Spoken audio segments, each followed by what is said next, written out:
কাফেরেরা প্রশ্ন করেছে যে আইযা মিতনা ওয়া কুননা তুরাবান যালিকা রাজউন বাঈদ, আমরা মরে যাব, তারপর মাটি হয়ে যাব, এরপরে আমাদেরকে আবার উঠানো হবে, এই কথা তো বিশ্বাস করা বড় মুশকিলের কথা।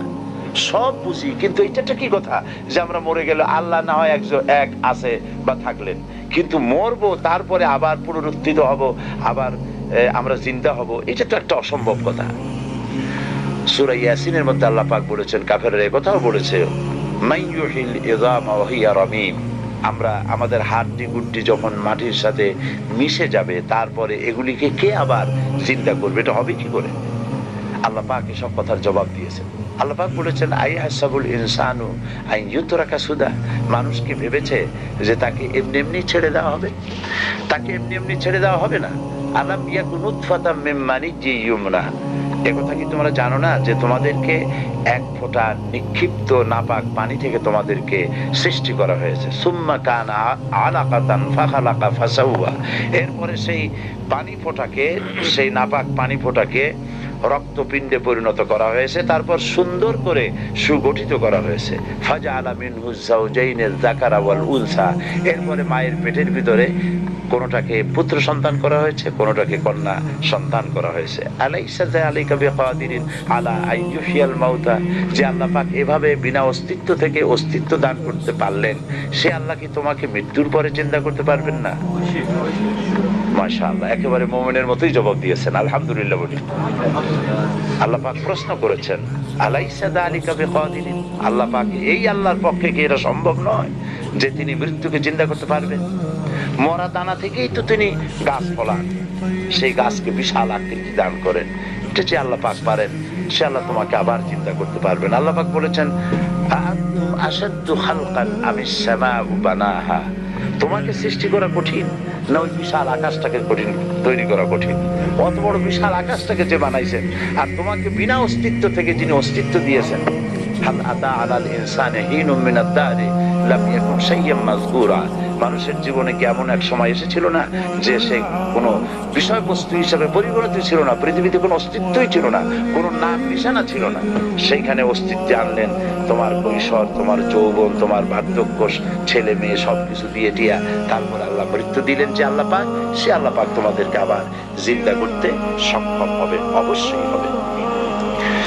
পরকালের সেই দিনটি সম্পর্কে আমাদেরকে সতর্ক হতে হবে এই কারণে যে পৃথিবীর কোন আদালতে মানুষ যদি কারো বিরুদ্ধে কোনো কেস হয়, তাহলে লোয়ার কোর্টে যে কেস হলো, এখানে যদি কেউ হেরে যায় তাহলে হাইকোর্ট করা যায়, হাইকোর্টে যদি হেরে যায় তাহলে সুপ্রিম কোর্ট করা যায়, সুপ্রিম কোর্টেও যদি সে হেরে যায় তাহলে প্রেসিডেন্টের কাছে আপিল করা যায়। এই সুযোগ পৃথিবীতে আছে।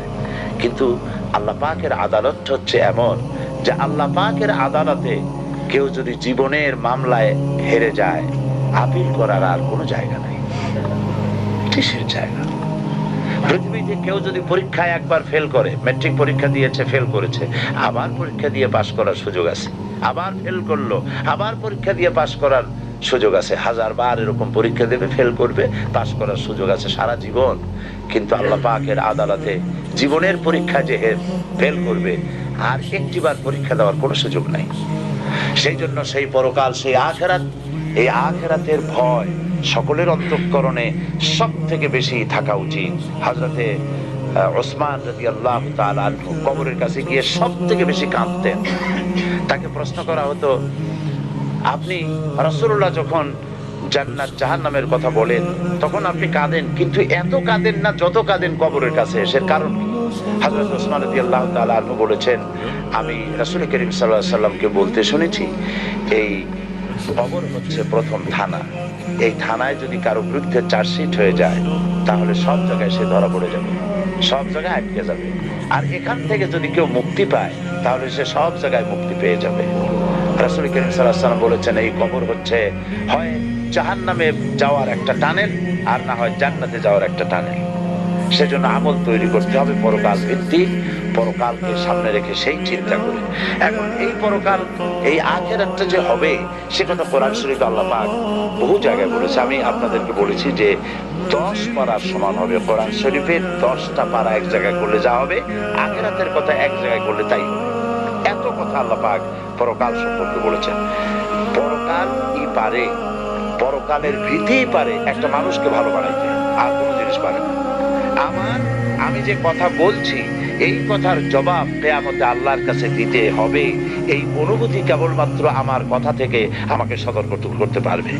আমি সমস্ত কাজ থেকে, অন্যায় কাজ থেকে বাঁচতে পারবো যদি পরকালে আমার কাজ সম্পর্কে জবাবদিহি করতে হবে এই অনুভূতি যদি আমার থাকে, তাহলেই আমি বাঁচতে পারবো অন্যায় কাজ থেকে।